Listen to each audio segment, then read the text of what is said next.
Hello there. I did not see you come in.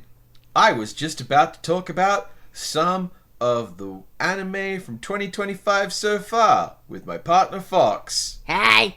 I am Talen Lee, he, him. And I'm Fox Lee, she, her. And this is the stuff we watched in first quarter 2025, because I can't keep straight, you Northern Hemisphere weirdos, different seasons that you assume everyone will always get. You annoy me so much, I'm so angry right now, and spoiler warnings. So, Fox, back and forth on this one. Spoiler warning 4, I may be a guild receptionist, but I'll solo any boss to clock it on time. I'll make you MD, Doctor Detective. Flower and Azura. What's that? Medalist. Bang Dream, Ave Mujika. Sure. Red Ranger becomes an adventurer in another world. Oh no, there's more! Yep. Welcome to Japan, Miss Elf. Sakamoto Days. Tasakare Hotel. Okitura. Not the full title? Fell in love with an Okinawan girl, but I just wish I knew what she's saying. From bureaucrat to villainess, Dad's been reincarnated. So there you go. We're gonna talk about these anime, sometimes a little, sometimes a lot, and if we say stuff that's spoilery, you can't get mad at me. It's against the rules. Oh, and I forgot to get the Japanese titles for reference, so never mind that this time. Yeah. First up we have, I may be a guild receptionist, but I'll solo any boss to clock out on time. Oh, well, I'll be over here. Well, I think it's very important when we decide what we're going to watch of a season. We do have a spreadsheet, because we are that kind of couple that we have spreadsheets for things. And this was on the spreadsheet. I put a note that I'm interested in it, Fox wasn't interested in it, and that's usually a sign that I need to go and watch it on my own. And I kid you not, over the past 6 months, I have never, ever found the interest to go and watch any of it. I know next to nothing about this. Looking up this screenshot to use in this slide is the most I've learned about this series, and that is, I think her weapon is cool. Oh, wasn't it really valuable putting this in the presentation? Yeah, I gotta keep guessing. But that's because it gets worse, because the next thing is Bang Dream, Ave Mujika, which I promised myself I would try and give a shot, and I'm sorry, I just don't have the particular needs that Bang Dream addresses. I'm not trying to criticize Bang Dream as a franchise. I'm sure that for those who are fans, it's lovely, and by all accounts, Ave Mujika is a decidedly unhinged one. It's got, an elaborate internal play theater, and one of the characters swallows another one of the characters. Like, it's full psychodrama. I don't need my idol shit to be more unhinged. Thank you very much. But, it's also just completely failed to scratch my brain in the vein of, you should watch more of that. I watched 4 episodes of Bang Dream, It's My Go, went, wow, I can't see it getting any better than that, and stopped. Okie dokie. Well, thank you for bringing that to us. Oh, god damn it, Talen. Next up we have Medalist, which was also on the spreadsheet, and I did watch more of this anime, and I'll tell you why I stopped. Because this anime convinced me that the Olympics is a corrupt institution that must be destroyed at all costs. It took this anime to do that? I already didn't like the Olympics, but there was a certain degree of give and take of maybe the Olympics can be okay, maybe something like the Olympics can work. But no, Medalist, with its ongoing story of a plucky 9-year-old abusing her body as she tries to become good enough to become an Olympic-level figure skater, has me convinced that the entire institution needs to be burned to the ground. If children are hurting themselves in the hopes of being good enough so when they are still children, they can have a chance at Olympic greatness, then that Olympic greatness is a vileness and a sin against what is human in the world and must be burned to the ground. I am not joking. This anime made me so very angry about what we do to kids in the name of sport. It's fucked up. And I don't know what you really do about that, because, people are gonna want to play sports, and you can certainly go, well, how about we don't let people compete in professional sports while they are children? But that's not gonna fix it, because there's always gonna be parents who are like, well, I want to make sure, you are as good as you could possibly be by the time you're allowed to go pro, so I'm gonna do all the shit I would have done anyway. You make the minimum age for the event 30. And you'll get the response back of, oh, well, doesn't that cut off a lot of people from the prime of their life? Yes. Yes, it does. It means that the best performances are the ones performed by people in their 30s. And that means that you can't make the sport about 9-year-olds giving their bones deformities in the name of trying to eke out the best performance when they are 14, knowing that it will eventually lead to the permanent damage of their body when they're adults. I don't know, man. I still think you're gonna get people who are psycho enough to go, I know that you need to work at this until you are 30 if you want to be the best when you are 30. Like, no matter how far you raise that bar, there's gonna be some fucking idiot. I think that bar is a perfectly reasonable place because for 12 years of it, you're an adult and you have the legal right to leave. This is a 9-year-old. I look, so mad. I'm not condoning this in any way. I just don't think you can fix this as long as there are people who are willing to abuse their children for some kind of fame or profit. We just start executing those people in the street until we run out of them. Ah, now that could work. And with all the spicy politics I've got so far out of the way, we move on to anime that Fox might have actually watched. Holy shit! From bureaucrat to villainess, Dad's been reincarnated. This wasn't bad. What is this, Fox? This is an Otome game reincarnation show. You may be familiar with them if you've watched any anime aimed at girls in, like, the last 10 fucking years. It's a pretty popular genre. Anyway, this time the twist is that the person in the video game is not a fangirl who played the video game until she died horribly. It's a fangirl's dad. Mm-hmm. Who is himself a massive fucking nerd from when he was younger. So he knows all the tropes and shit, he just isn't familiar with this specific genre. Yeah, he's ironically, he's our age. He just didn't age very well. He looks like he's fucking 60 already. Yeah, and like that happens. Some dudes just go bald early. It's true. And the result is you have this guy who's his otaku-ness is 1980s toku and early Famicom style visual novels. So there's a degree of I know the kind of thing I'm dealing with here, but yeah, he knows what a visual novel is. He knows what, relationship builder type games are. He knows the RPG elements. All of that makes complete sense. He just doesn't know all the archetypes to start with, basically. And he's not prepared for how horny some things are. Like, I don't even know about horny. Like, this show does not fuck. Being fatherly to someone when you're an actual father does not necessarily bring with it the idea that someone would be horny for this. Being fatherly when you are 2 years older than someone and a hot girl has a very different vibe. I do enjoy that, that is kind of the core humor of the interactions here. In that he's just generally being positive to everyone. Yeah. Like, encouraging. He seems to be a really good dad, and so he's just dadding all these high school kids that are supposed to be his love interests. And it's pretty cute.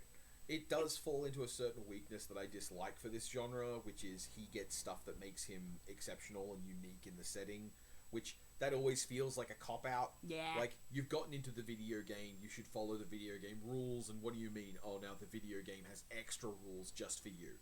I don't like that.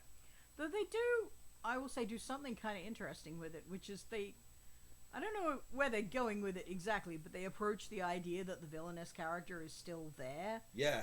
And might be, like, independently locked away in there, and they can kind of perhaps interact, and that, maybe she needs some dadding as well. Yep.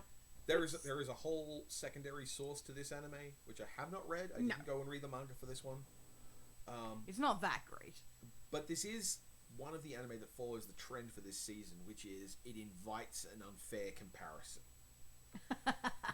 Which, like, all of these villainess isekai ones have been doing. Sure. I mean, there is an villainess anime, and no one's beaten it. Yeah, it's All Roads Lead to Ruin, My New Life as a Villainess, otherwise known as Bakarina, which we watched. We loved the first season. I liked the second season. Fox didn't. It's not real good. But it's... First season is a cracker, but Yeah. the second one is a lot of just falling into the normal bad Otome tropes of, like, the guys just fight like bitches every time they're around her. Yeah. It's a lot less fun. Well, the second season of Baccarina is all the stuff that people who like that stuff was hoping would be in the first season, and it wasn't, and that's part of why first season is so good. Yeah, that's why second season's not very good, because that stuff sucks. It's not good storytelling. Yeah. Still, that comparison, this is a rare example, because we've watched a surprising amount of villainous isekai, and I've sampled more. And this is a surprising one where I didn't walk away going, why didn't I just watch Baccarina? Yeah, it's alright. Abaku MD, Doctor Detective. This gets a little unfairly compared to House, but a hot anime girl. It's a girl doctor savant who's a terrible social interactor, solving mysteries in a hospital, with sometimes extremely obscure medical knowledge and sometimes with just generally good detective skills. It's fine. Yeah. And part of why it's fine is it had production problems. The schedule suffered from slippage. It wound up being finished 2 weeks late compared to everything else in the season. It was a anime which had some development problems, and those do in places show. Look, I don't have a problem with anything production-wise in this anime. Yeah. I have a problem with, like, none of the characters really nail what they're meant to be.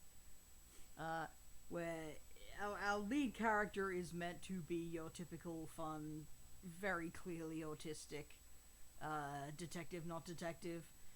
And the pitch is like she's a horrible goblin, basically. But she's not nearly goblin-y enough for the way that she treats everyone around her to be fun. So it's just kind of like, well, I'm not really allowed to hold this against you, because literally your brain does work different. But you're also just frustrating to watch, and I feel sorry for the people around you. She needed to be weirder.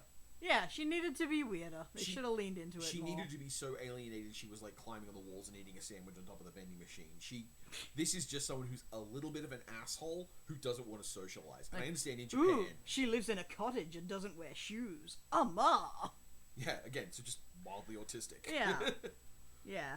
And I also, like, I resent that they illustrated her as a child. That just gets on my tits all the time. The fact that it seems like they're trying to pitch a romantic relationship between her and her Watson is like, no, I reject every part of that. That doesn't work for me in any sense. Yeah, well, I don't want to tread on the toes of the people who like House. I understand that is in fact a show that made a lot of mileage out of what if Watson and Holmes were fucking. Yeah, but they were gay. But while we're talking about Holmes and House, this is another anime which has been punished by an unfair comparison. I was gonna bring up the real unfair comparison, yeah. What is it, Talen? Yeah, well, there's another season of Apothecary Diaries. Yeah, so if I want to see a medical professional solving mysteries, I have something way more interesting and way prettier to look at. Yeah, there's a lot going on there, and we'll get to that eventually. Mao Mao is weird enough. Mao Mao is the correct amount of gremlin. Yeah, but I will say, this is a really good example of what I think of as a second course anime. Like, you've watched all of Thing, well, yes, there's sir. this other thing nearby. You have watched all of Macross, check out Technoman. It might scratch the same itch. This is one of the things that anime has got really going for it, because as a matter of, effectively, replicated genres, anime just has a lot of stuff in it that is just there to be the other stuff again. Anyway, you good? Yeah. Tasakare Hotel.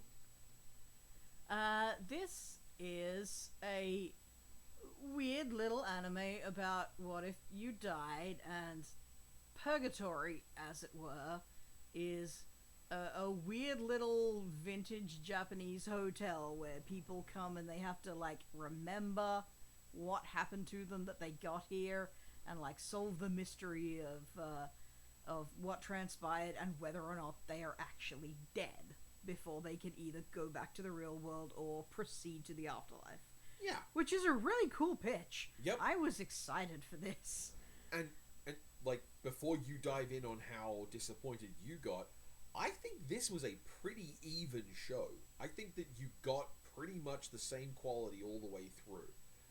Now, for me, that means it starts at a 7 and it ends at a 7 out of 10. Like, I'm not saying 7%. Yeah, it's mid with one big enduring problem. Yeah, and that enduring problem is something that I'm less bothered by, but Fox super hates. So, hey, Fox, what is it?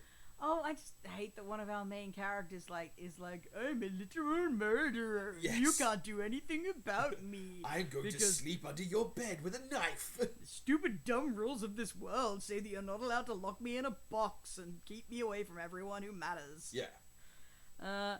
And you know they roll it back a bit by. Wait, we gave spoiler warnings. Yeah, they go spoiler. Yeah, they pull the punch by having him like fully destroy the life of the main character and the guy she's maybe into. I don't know, they're friends. She should be into him. He's pretty hot.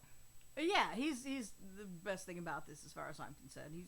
He's also the one with the most interesting story because a lot of this is explained by the discovery Talen brought to me about 3 episodes in, which is that this is based on a video game. Yes. And suddenly everything makes sense. A specific genre of video game that we don't have strong representation for in our lives, which is it's a phone unlock game. Which is to say, it's got basically like, here's today's puzzle, here's today's mystery, you need to solve it. And if you don't, stuff in it resets and you have to try it again the next day. And what you're paying for is to basically speed through the time up. And if you don't, you can just play through the game naturally. And so it's a visual novel type that I find very interesting. Like the constraint of you get a chapter a day and that's what you get. Normally this is a genre that's used for, and I mean no disrespect to those that like that, horny trash where you're getting texted late at night by a hot anime boy. And oh, you mean unlock as in you can play up to XYZ content every day, and if you want to go further than that, you can pay to have access to it now immediately. Yeah, and the gimmick with Tasakara Hotel is I thought you meant unlock like you know, escape rooms. Well, that's the thing. It is kind of like an escape room in that if you have to solve that day's puzzle, and if you don't, the next day, it resets. So you have to finish the day's puzzle, and then you can pay to advance to the next day immediately, or you can just wait till the time it takes over. I gotcha. It's honestly a really interesting form factor, and if it wasn't tied to the kinds of industry that are run by the worst people who need to be dragged into the street, torn into pieces, and then fed to poor people, I don't really dislike the idea. I've played a few like that, and the mystery aspect of it I think improves it a lot, because my problem with it for plain visual novels has been that it really encourages bloat. Yes. So to make you feel like you're getting enough content for whatever you get for free daily or whatever you've just paid for, there's just a million unnecessary. It's so overwritten and underactive, if that makes sense. It's a hamburger. And I just went, well, I don't need to bother with this stuff. It's a hamburger that comes shipped with 2 kilograms of packing peanuts. No, it's a hamburger with like 7 buns. Yeah. And like, I might like a hamburger. If you're a Big Mac person, you might even like a burger with some extra bun involved. But no one wants it with 7 fucking buns. The other problem Tasakara Hotel has is it's a mystery anime where the main character has a lot of feline aesthetics and is a bit of a weirdo. And unfortunately, that's true. This meant that while we were watching this, there was a certain element of like, when's the next Apothecary Diaries episode? Yeah, I wanted this to be, there's going to be a repeating theme where I wanted anime to be more like Natsume's Book of Friends, in that I want it to be more of a chill, I investigate your story, even though we're past the point where we can do anything about it, but we can find closure and resolve it and move on. Because, like, what is a purgatory story if not a chance to resolve something that's already past the point of helping, but at least you can find closure and move on? That's not what this is for. This is how I know you're not actually anything to do with Catholicism. That's not what purgatory's for. No. Yes. Purgatory is... Sorry, limbo. Limbo is the word I'm looking for. Yeah. Yes, my bad. Purgatory is about punishing yourself. Yeah. Limbo is about finding your way to move on. And that's what I wanted out of this, but it's definitely not that. But they're not good mysteries either. Like, they're very short. some of them are kind of interesting, but the video gaminess really comes through in that they're all just a question of, oh, some weird stuff happened when you showed up here, I wonder what that means. And then the hotel just manifests stuff to reveal the next bit of the mystery. There's no real opportunity to, like, work it out or make a clever connection or treat it like a puzzle, because it really is just one reveal after another. Yeah, it's use key on door.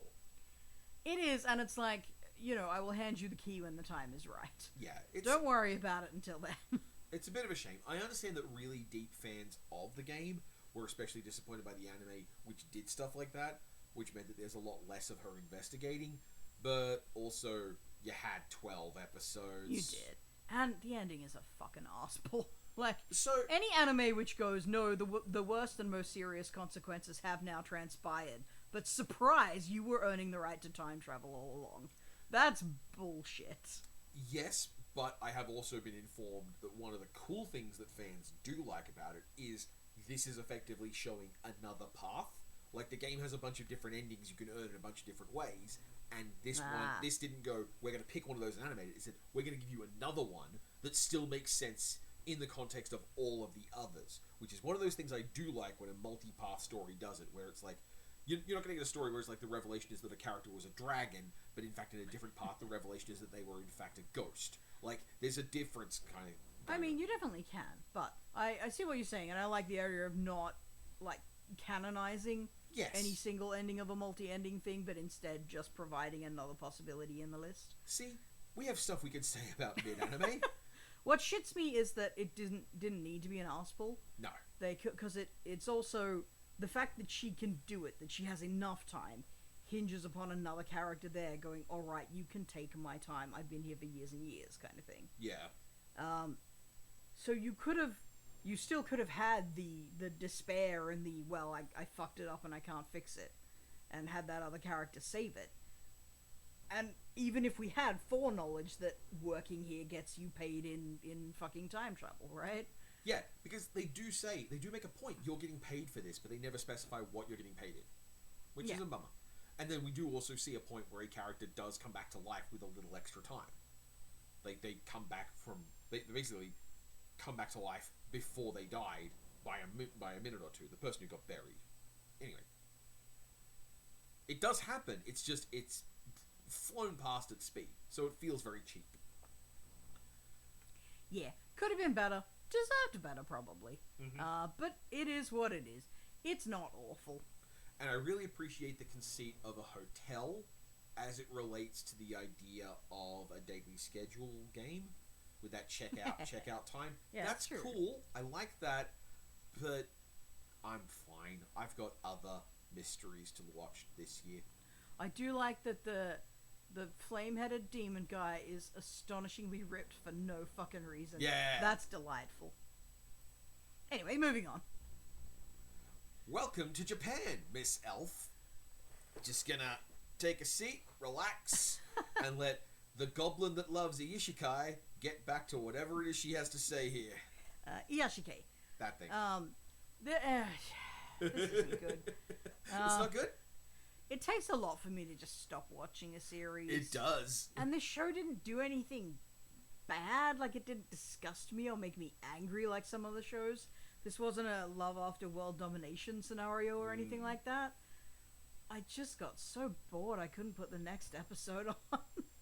If you think this elf is gorgeous and you just want to see her doing incredibly boring stuff around modern day Japan, this is probably gonna be delightful for you, but I got tired of it real fucking quick. Speaking of unfair comparisons, this anime is a bad version of Edo My Elf, which I want to make it clear, I also didn't like. You didn't like, no, but I quite liked it. Even if it's just the production values, because Edo My Elf looks great. Yep. And this looks mid. This is aggressively mid. Yeah. Nothing about it exceeds the average. It's your dream isekai, it's your reverse isekai, it's your guided tour of Japan. It's cute, but it's not gorgeous. It's doing something a little bit different, but not different enough to be compelling. the main character is cute, but not that cute. A lot of zero conflict fantasy stuff. Actually, I should probably summarize the plot. There's this dude who, when he dreams, he winds up in a single-player MMO isekai world that he has done his whole life. He thought that was normal for everyone until he found out it wasn't.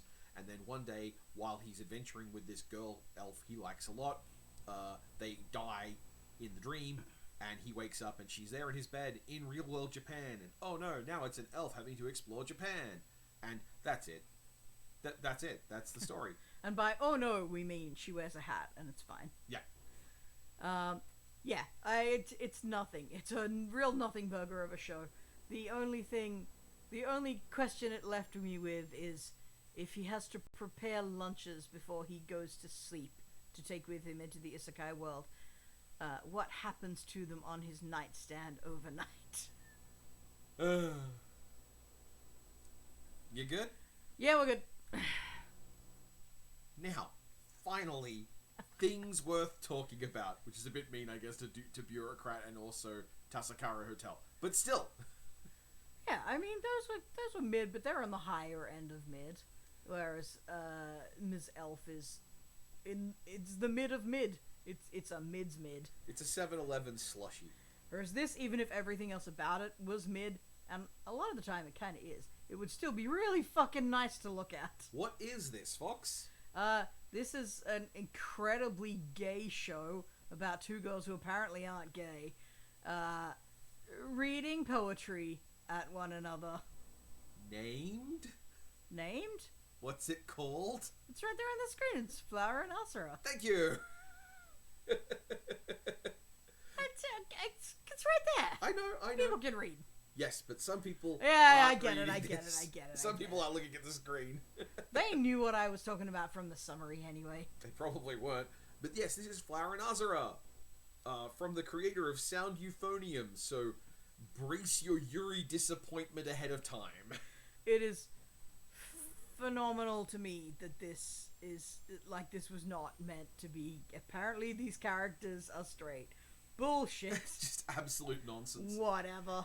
It's what happens when you are so anti-queer, you don't recognize when you're doing really queer things. This is the kind of accidental queerness that can only come out of just being so indoctrinated into heteronormativity that Fox, you cannot see the fucking trees. Do you remember in the third episode where the two characters hug each other in the bath because one of them has given permission to call the other senpai? Yeah, totally normal to just cling to a girl and cry with happiness. In the bath. In the bath. Now, admittedly, they were only there to wash their feet. Sure. Which, again, not the straightest thing in the world. Yeah, I mean, they're watching each other perform emotional readings of things and being moved to tears by the singular beauty of the other woman's presence. Mm-hmm. It's not straight. And also, in as much as this is the case for this kind of character, the senpai here is an incredibly hot example of what she is. She's what I came for. Really cool. Yeah. Now, the main character is definitely not what I came for. No, she's like Sakura. Sorry, she's like the little kid from Love Hina all grown up. If we just take for a moment and just unscrew the very obviously complicated topic of badly made, not Yuri, set that aside. What this anime is a cute girls doing cute things around my special interest as an author, and that special interest is announcing. It's a sports anime. Yes. And the sport is reading things well. Formal. Which is, formal, either poetry recitation or, like, fucking PA announcements for, like, train stations and grocery shops and stuff. This is a bizarre fucking concept to me, let me tell you. So I did some research into this, and this is apparently a very big deal, and it relates to qualifications and professional status in Japan. You can't just rock up and say, I have a good voice, I would like to do the announcements. Because Japanese has a lot of tonal nuance in formal announcements. There is a way you give a formal announcement, and in a country where you occasionally have earthquakes, the fact that you have people who are like, we can give you a 100% consistency on how we convey information is a really big deal. I did not know this, but apparently, like, they talk about the breathiness of, like, not making sure there's no steps down between words. It's a whole thing, and this anime gives you a pretty good crash course in some of the concepts. Right, I mean, you figure it has to be something like that based on the context that they give you in the show, because, it's obviously wildly different from anything we would have here. Like, here, a loudspeaker announcement is... I mean, they've gotten better, but it's someone reading a list of words in a room somewhere who is getting paid less than minimum wage. Yeah, and also our public transport network, for example, where, like, train announcements have to go, they service, at most, 24 million people. And that's assuming everyone in Australia catches the trains. But they don't. Yeah, they don't. Whereas Japan... Trains aren't very good. That's, like, a weekly load. Maybe. Yeah. So, like, while it was very strange to hear, it's like, okay, I can, like, I guess I can accept that there is a correct way to do this and it's very important or whatever. Though, I wrangled at it a lot when they got onto the correct way to read a poem, which is bullshit. But... Well, and that there is another thing that linguistically is, I understand, part of Japanese poetry, in that there are, like, they have, I forgot the name for them, furigana.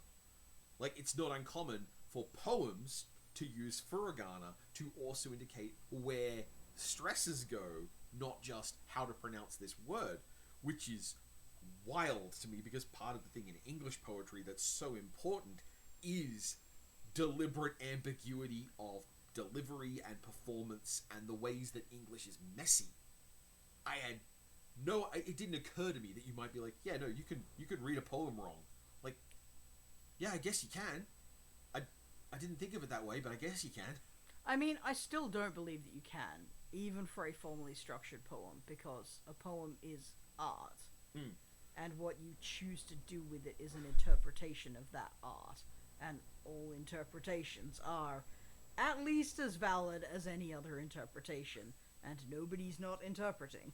Do you want your media studies tutor hat on? Yes, please. So this is describing an idea called semiotics, and in this case, poem is a word that's being used to describe two different things, in that there is poetry, which in your case you're using to refer to just the art form, the art of using language to create art like this, and then there is poem, the socially agreed upon set of rules for the correct way to engage with a structured form of that kind of art.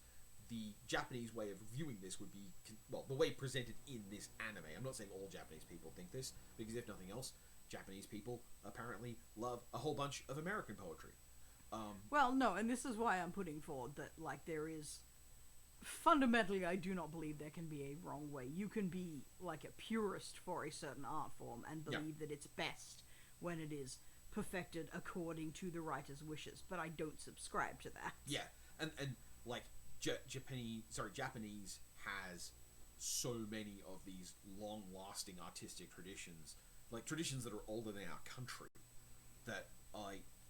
and not just older than our country, but, like, older than England, and that means that, like, they have a very different perspective on the idea of, like, no, there are rules. Like, you have this many beats in this, and that's just what you do. So we're going to approach it very differently. They're gonna have radicals as well, though. Oh yeah, absolutely, and those people are almost certainly the coolest and sexiest ones.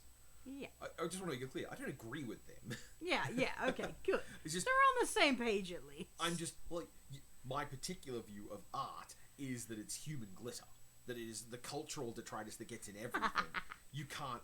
There is no one who is not making art, because my vision of art is so absolute and so overwhelming that it is not a matter of what is or isn't art, but rather, what are we currently choosing to treat as an elevated status of art? And that's a different conversation. Whereas I think, like, yeah, the person who's making hammers is a person who's making art. Oh, carpentry. Yes. Shout out to a little media studies joke for you all there. Shout out to everyone who's read Alien Phenomenology, What It's Like to Be a Thing by Ian M. Bogost, who then went on to write about how video games are better when they don't have a story and made all my friends want to push him downstairs. Just little stairs. Just a little stairs. There are small sins and there are big sins, and Ian Bogost is apparently just annoying to all of my friends. He's a little sinner. The funny thing is, Frank, I'm gonna keep that. I might meet him one day, and that's gonna be really awkward. You might, yeah. It's like that time I met one of the creators of Getting Over It. Oh, I met Brian Foddy, and I believe the person next to him said, "Oh, I know you. You're from the internet," which is. I'm not sure how to take that, even now, years later. That's a good description of you, though. You are, whatever else you're up to, you are from the internet. Oh, also, Flower and Azura has some really beautiful abstract scenes. Oh yeah, we're talking about an anime, huh?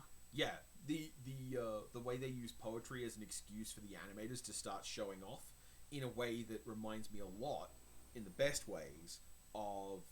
Do you remember in Melody Times, the Disney movie, there's a sequence of animating a tree to the poem? Oh, yeah. A tree.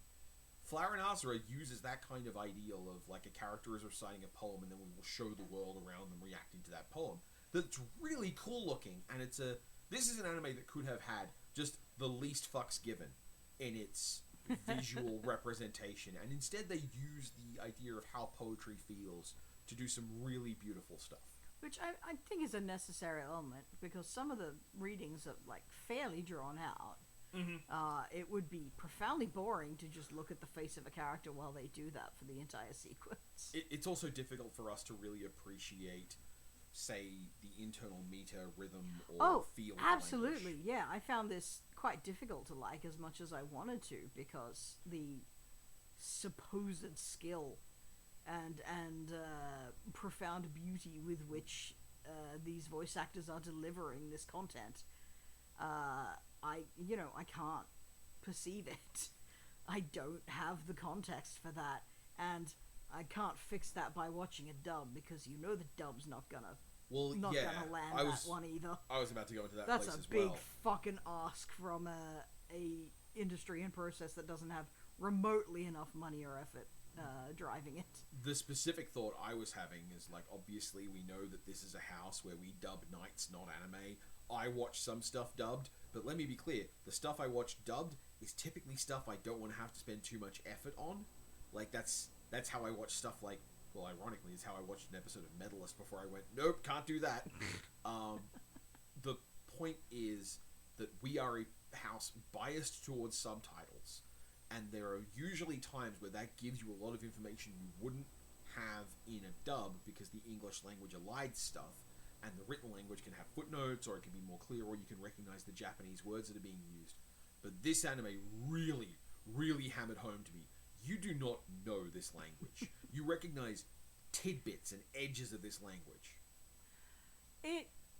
I could know a lot of this language and still miss what makes this, in particular, impressive. Because you can learn an entire language and still lack an appreciation for how it's meant to be phrased, or what a good performance constitutes in that. Like, that's a different question entirely. Absolutely. Which is why most, whenever they put American voices into, like, Beck or whatever, they were fucking awful. Well, whenever they put English dialogue into it, rather. Do you remember way back in the 1990s, Geobreeders, where they had an American pilot? I don't.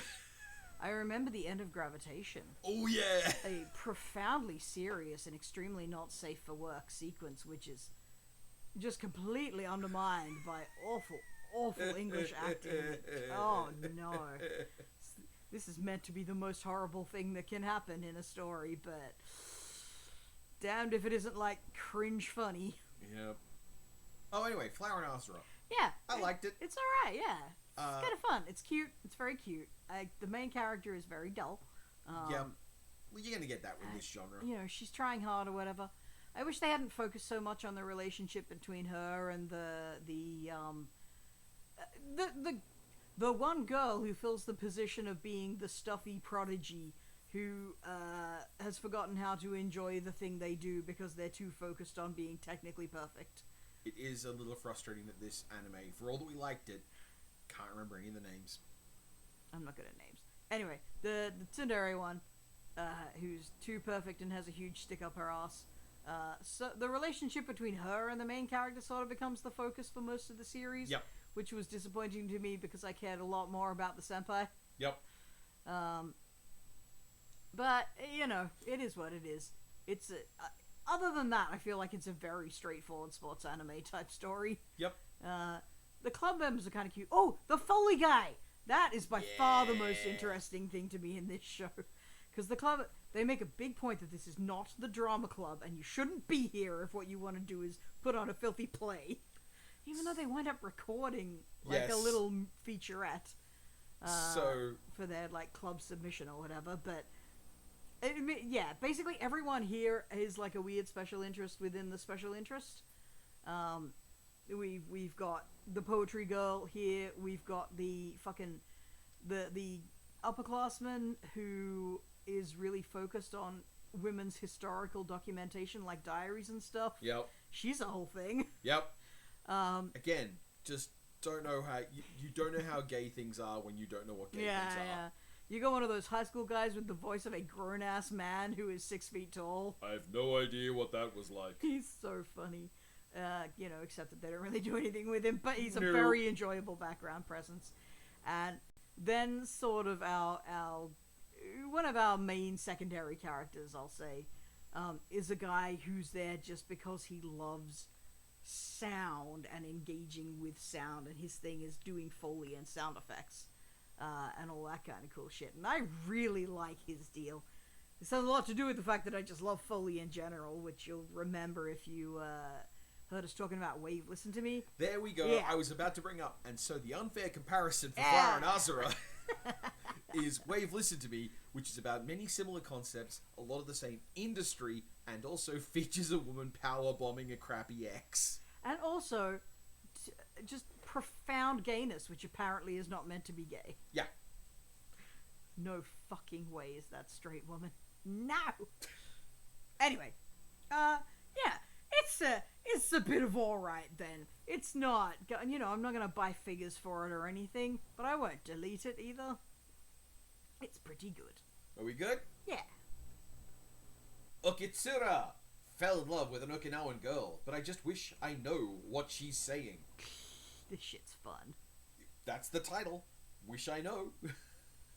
This is also fucking gorgeous to watch. What is Okitsura, Fox?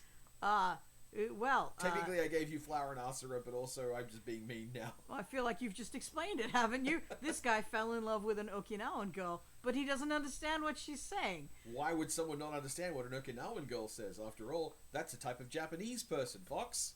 Yes, well, you see, Okinawa, as one of Japan's islands, is quite isolated from the mainland and the more, let's say, commonplace dialects that you might hear.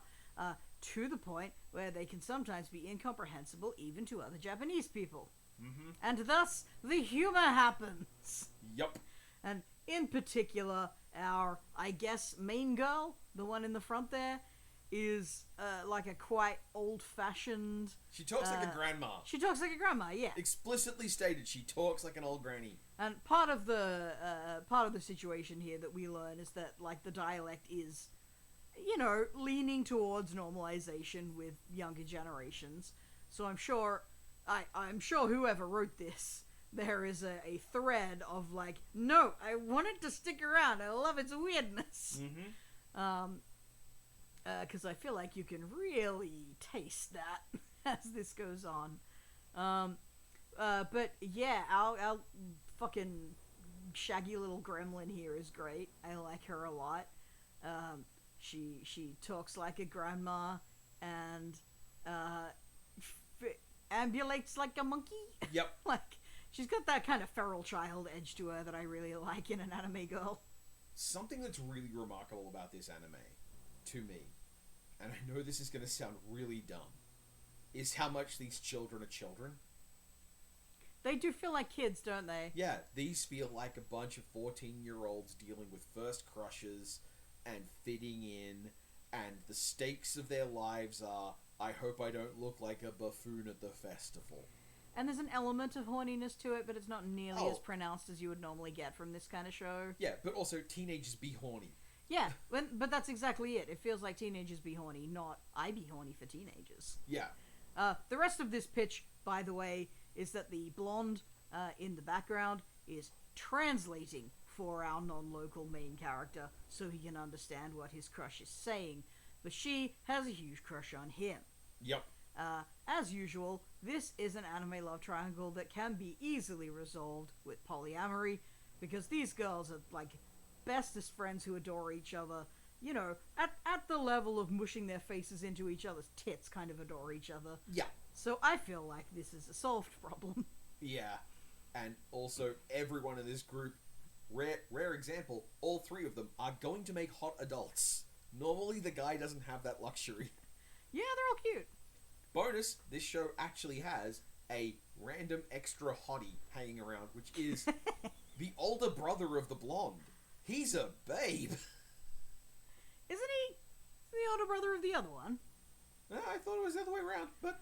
Once again, I can't remember anyone's name. I think the blonde's name is Ruri, is that right? Yeah, and that means that there's a great big misunderstanding where he calls out to her because that's how you...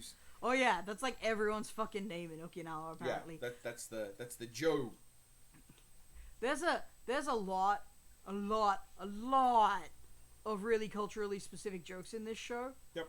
But don't worry, they'll explain them. Yeah, I was gonna say, it's fine, because the whole premise is that they need to be explained, and therefore they're not written so that you need to get them for them to be funny, because the humor is in the reaction and the misunderstanding loop. Yeah. In the same way that I talked about Hokkaido Gals and Dogs Red both feeling like the Hokkaido Tourism Board got involved. Oh, hell yeah. Okitsura does feel very much like the Okinawan Tourism Board was just like, hey, come on. It was also, you know, speaking as an Australian, it was funny how many things came up where they're like, oh yeah, you never do that here because it's probably just gonna rain by the afternoon. I'm like, yeah, that sounds like the South Coast, alright. Talen is just comforting a dog. This is an important podcast duty. Yeah, well, you know, bonus Ellie content also means the occasional risk of bonus Ellie bark, which I'm trying to avoid making happen. That is less pleasant for some viewers, probably. Listeners, probably. Some people accompanying us on this lovely anime retrospective. Uh-huh. Anyway, there's a lot of cool shit in this, especially if you're kind of a culture weeb there. Just, you know, sick-ass costumes and cool festivals and, you know, all the exciting fun stuff that would make you want to go to a place you've never been before. Which, you know, is to say that it's a brilliant tourism ad. Very well done. A+. And in this season, very importantly, absolutely banger OP. Oh, yeah, there were... Man, openings in this season were fucking mid. Yeah. This is good shit. Yeah, never skip the OP. It's really fun. And for something that's effectively a tourism pamphlet, having such a killer song associated with it is really weird. But then again, you know what else had a really killer OP, despite the fact the rest of the show was kind of, yeah? Hokkaido Gals are super adorable. But that's not an unfair comparison. I actually think this is probably a better and more approachable show than Hokkaido Gals, because it's way less horny. It's really pleasantly low horny. Yep. The manga's pretty good. I bet it is, because the anime's pretty good. The Red Ranger becomes an adventurer in another world. I would hand this to you, but I feel like I need to. This one's my fault. I mean, I can do it if you want. It doesn't need a long summary. It's pretty straightforward. In his battle with the Breakup King, the Red Ranger dies and is reborn in a fantasy world where the power of friendship still exists, and he is able to bring along adventurers in a quest to fight something. There's a great evil in this world, and he needs to fight it, and that's what he's going to do because he's the Red Ranger of a Sentai show. I have been reading a surprising amount of Sentai manga recently. Are you gonna say you've been reading this? Well, I mean, this is apparently a very good one. I'm not touching it because it's not done yet, and I don't get involved in like 100+ chapter things that aren't done. But most importantly for this anime, a friend of mine named Casey, she has a wife named Roxy. And Roxy has specifically Roxy is responsible for the description of this show that like sticks with me, which is to say, this is slop. but this is my slop. Yeah, this is, I guess, the requisite entry for this feels incredibly cheap. Yes. But it is doing everything it needs to, so I'm fine with it. And normally when you get this kind of cash-in of these crossover ideas, you get something that not only is cheap, but it often feels a little cynical or a little light on ideas. This thing's got an idea or two in its head. Occasionally the idea is very stupid, like, a peasant uprising against a rich king is because someone made the peasants jealous. Always the idea is very stupid. That's really dumb. But on the other hand, the alternative designs for these characters, the transforming mecha stuff, the notion that when... One of my favorite jokes in this is that a character pulls up a stats screen, because that's a thing you can do in this terrible CRPG universe. And stat screens are, in my opinion, just the death of competency in writing. If you're using a stat screen for anything, you have given up. If you're not in a video game, don't show me a fucking stat screen. And by the way, for anyone writing dirty manga, a stat screen is the least erotic thing in the world. Don't bring them up. Oh no! If the characters are getting busy, don't show me a stat screen. No, who has done this? I'm not going to name terrible. names. But just don't do it. Point is that in this, a character pulls up his stat screen, and then he's not from the CRPG universe. He's not from the RPG. He's from a different universe. And what happens when you look up a Sentai character in the real world on the internet is you get their webpage, which is promo page, and has little videos and has little clips, and she's like scrolling through it. It's like little videos of him doing stuff. The profile information from the back of the action figure. Yeah, and that's a good, honest, simple joke, and I liked it a lot. The other thing I like is that every time he does the heroic pose and explosions happen behind him, the explosions actually happen and blow things up. I think that's a really funny joke. Also, Breakup King is such a fantastic villain name. The whole theming of the Sentai group around bonds, and this is visually represented by band-aids, like sticking plasters, is very funny. Because of course, it's a merchandising thing, because all Sentai shows are merchandised to shit. And also, later on, when they think that the characters have fucked, well, no one in a Sentai show fucks. So they play a sound effect of the Bond sound effect over any time characters say, "Did you fuck?" Oh, yeah, the self-censorship was very funny. So many little touches of this only makes sense if you understand these two honestly quite mediocre things. And like the rest of it is things like, well, you know, you see you've got these 5 characters who fit these 5 archetypes, but it turns out that actually every one of them is a different archetype than you would expect. Mind blown. But like, it's slop. But it's my slop. It's absolute trash, but quite good trash, and like not offensive trash by any means. And the Sphinx gal's design rules. She looks so cool. Yeah, the fucking... I wish I could remember the name that they gave that character, because it turned, like, at a certain point in that episode, I'm like, oh shit, it's a pun, she's a Kamen Rider. Oh, fuck, how did I not see that? Yep. Kamen San Diego Rider. Boo. Ooh, crossover potential in the future. Shut up, you. Anyway, my big problem with this show is that I didn't care for the villains, because the villains are all, hee-hee-hoo-hoo, I'm a crazy jester that you might want to fuck. And I just do not like that kind of villain. I was invented to look good on the packaging. I'm a Kingdom Hearts character. There's nothing deeper to me than anything that the fans have come up with, and then the author has gone, yeah, that. Good news, clown fuckers, I guess. And the, like, it does have a real fucking problem with titties. Yep. Like, yeah. For all that it is largely inoffensive, and I really appreciate that they're just like, no, these two are into each other. This is not a fucking harem show. One girl falls for him immediately. No one else does. But they just every female character has a massive amount of tit on display for no fucking reason. And like to the point where it's actively like, why does this character choose to dress herself like this? This is not the personality that she has. Neither the one she has on the surface nor the one that she actually has. Yeah. It's a bad fit for both of them. So why can I see her titties? Yeah. No defense of the titties. Yeah, just a bummer there. It could have... It deserved better, and it chose not to. And let me say, This is not to say that Fox and Talen are anti-titties. No, I'm pro titties. I like the girl who likes her titties to get her titties out. Like, or even if all the characters have their tits out, and the response, if you ask them, is, well, duh, I want to have my tits out. That's fine. Like I said, the girl who likes her titties. Yeah, but not like the girl. If all of them are the girl who likes their titties, that is also fine. There's also a thought beyond just, well, I'm going to put tits everywhere. But not if you're an ice queen and an intellectual and not, like, someone who is shown to put, like, lack of effort into her appearance and be kind of thoughtless. Like, none of that works for what she's wearing. Yep. I am definitely now talking about one specific character, aren't I? It's true of the others, just change the adjectives around. Yep. Anyway, anything else?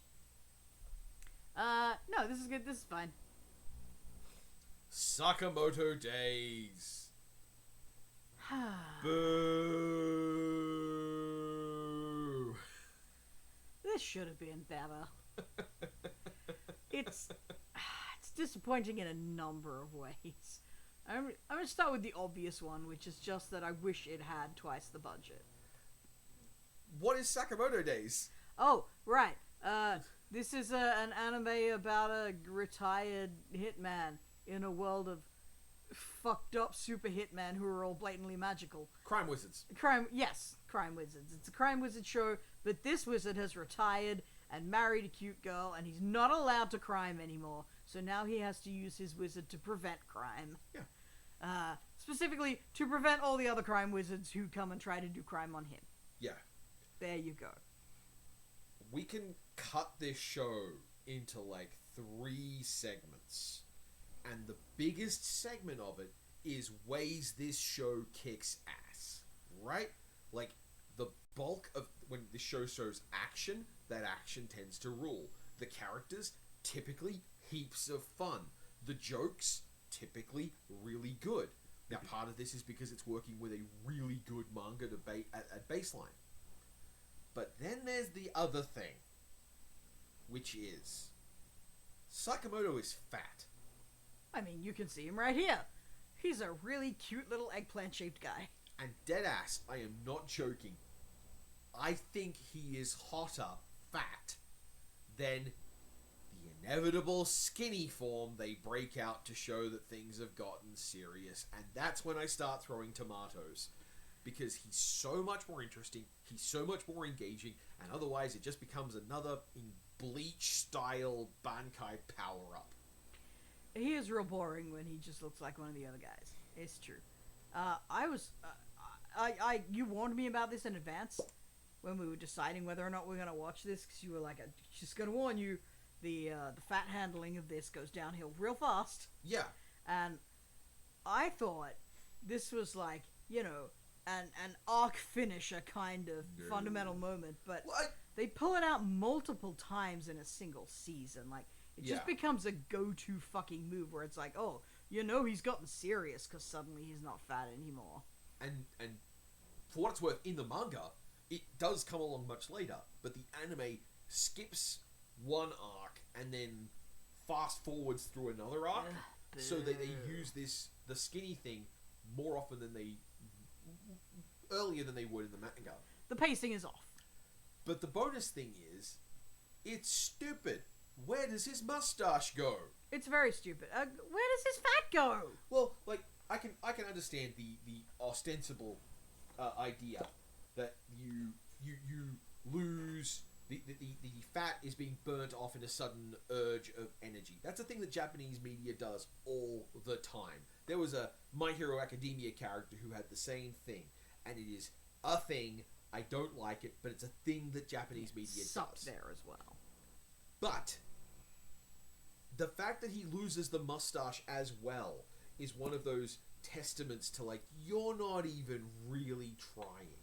And the anime, like, the manga has some really cool stuff in it. The manga has some, like, great fights and use of the manga panel as a really interesting way to tell a story. I like it a lot, but also it does the skinny thing, and I don't like that.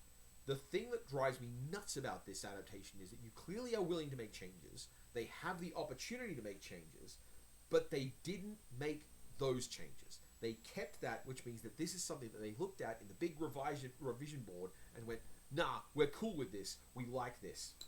fat, let's make sure we do it several times. What frustrates me about it is that it kind of undermines the tone of a lot of the fights, because the villains spend most of their time going, you're out of shape, you're not the man you used to be, how can you possibly fight with that fat awful body now? I'll be able to take you down easily. And early on... The answer to that should be, no you fucking can't. He's still an absurd badass, and that's the whole point. But when you regularly have him revert to how he used to be, it just means they're right. Yep. That's a much worse story. And the action scenes where he doesn't get skinny and you see the chubby dude fighting in ways that are interesting, those are the better ones. Yeah, you use the bulk. It's interesting. It's something that we haven't seen before.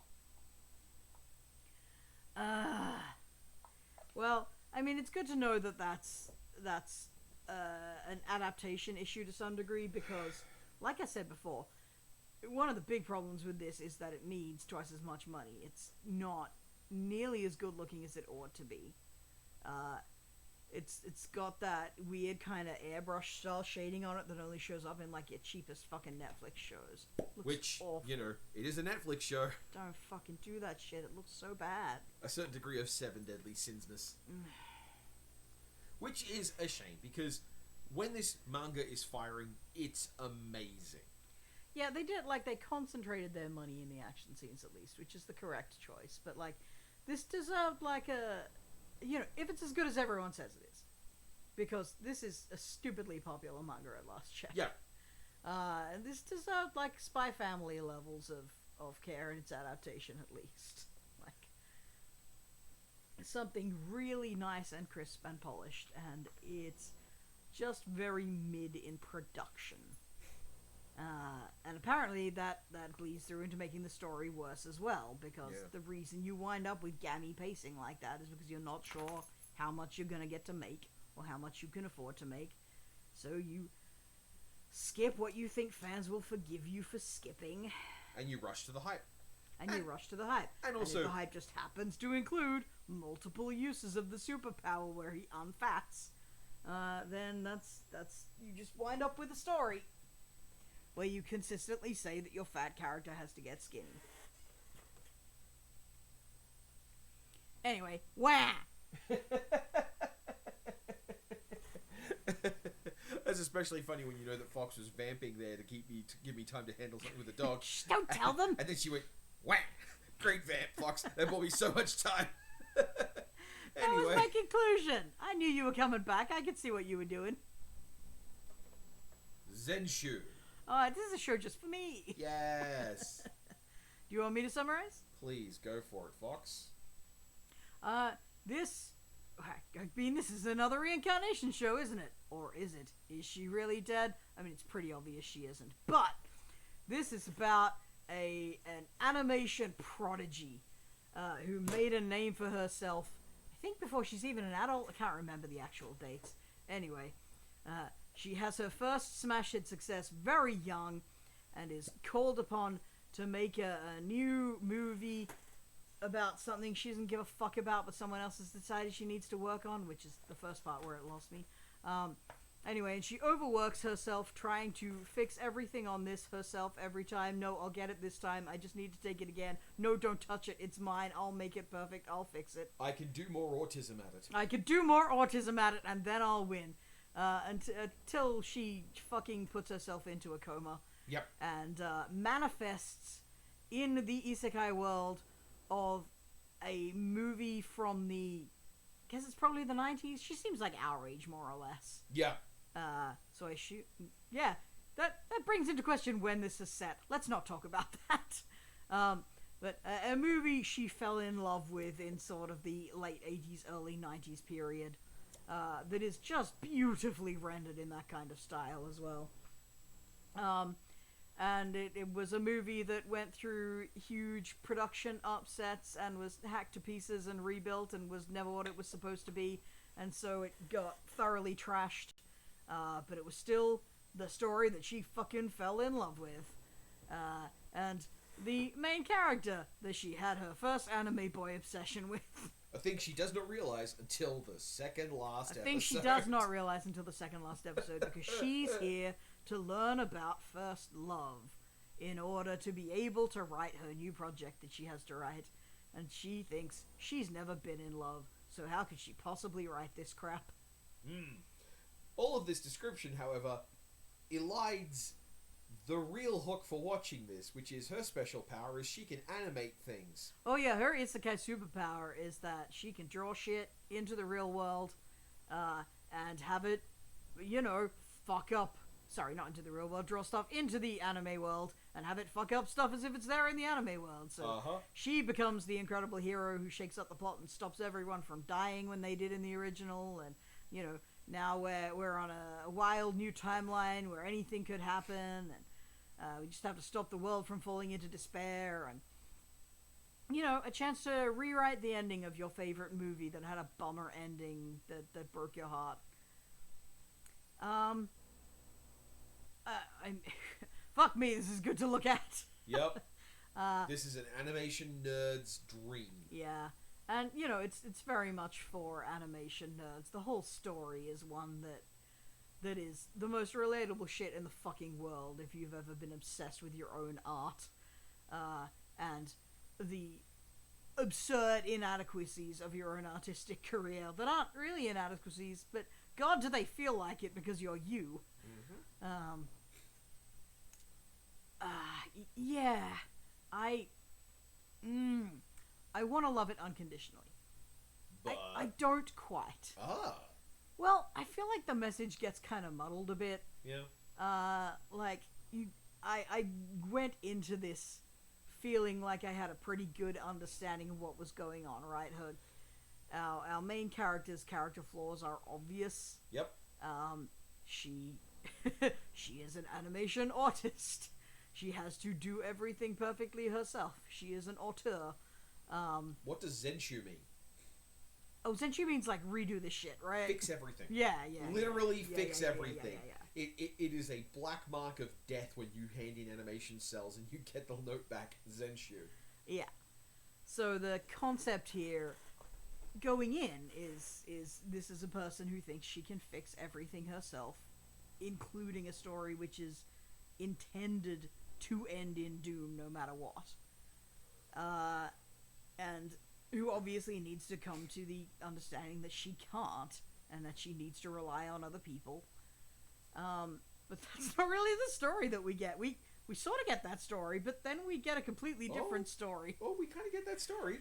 Like I said, we kind of get that story, but then we get another story that just is like, well, actually, maybe you can fix everything yourself. You just didn't believe in yourself enough. Not quite. Okay, so I have a long-form article about ZENSHUU going up, and I've deliberately avoided talking to Fox too much about it because I want to make sure that this conversation isn't just Fox coming preloaded. But one of the things about ZENSHUU that I think will illuminate a lot of things for a lot of people is that ZENSHUU is a fic, which is to say it's a fan fiction written about a work that's designed to address a problem that work had. And in the grand tradition of fic, if you take something tragic and you have to do something that keeps the tragedy whilst not letting everything be so bad, the simplest option you have is to kill off your self-insert in the story, which is what this story does.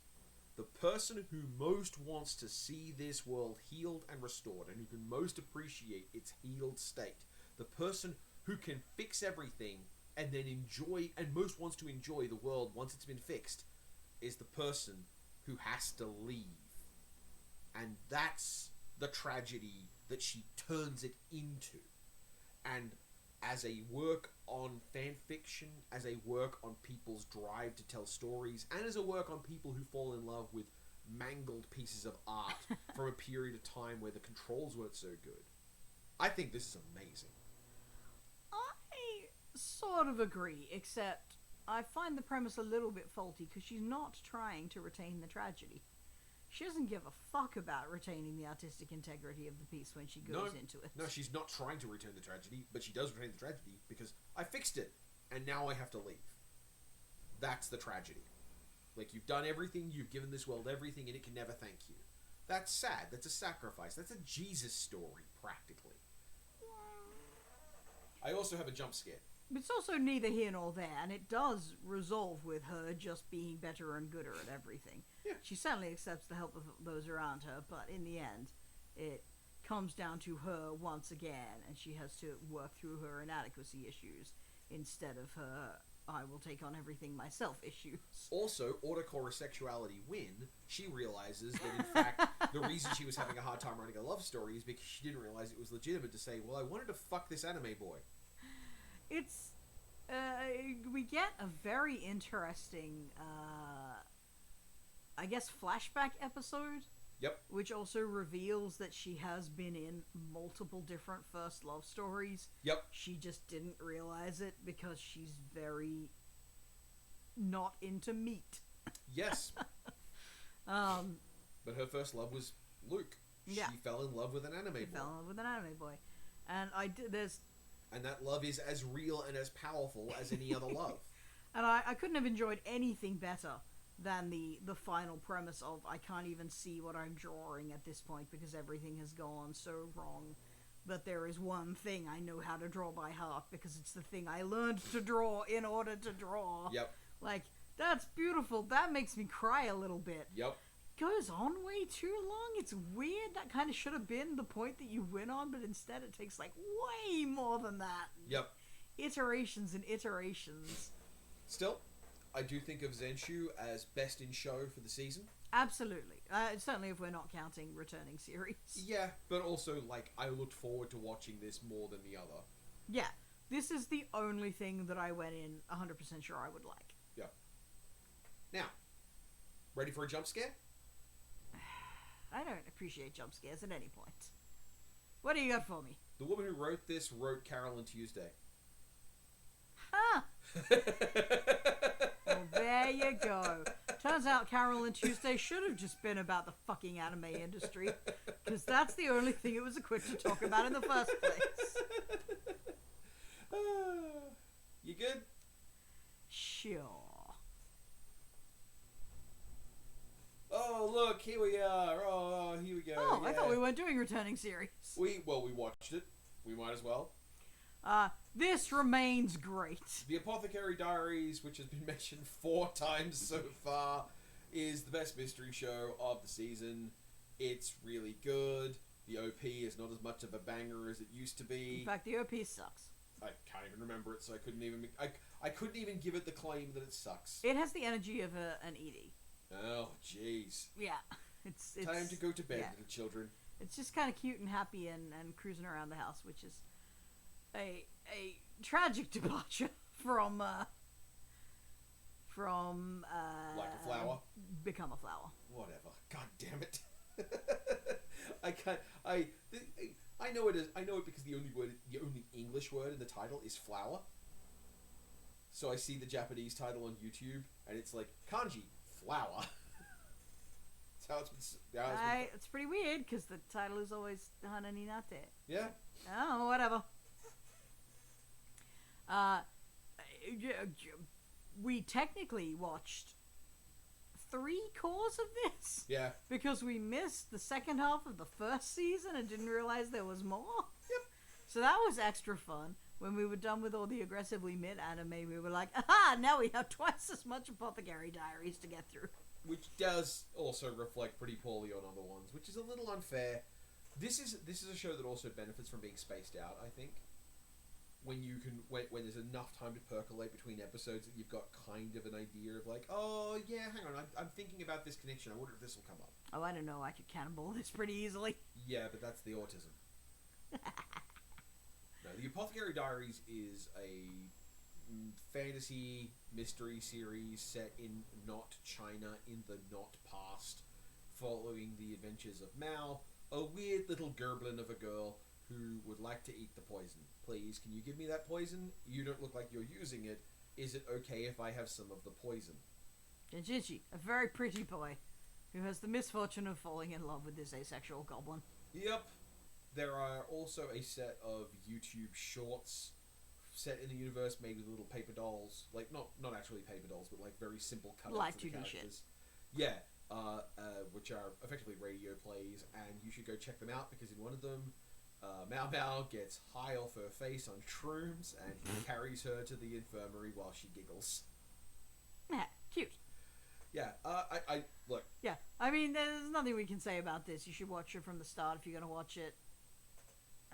It is a long hauler. You are looking at 4 cores of anime, and it doesn't have like a decisive end in sight. It's just more of the good mystery show. Yeah, but it's great.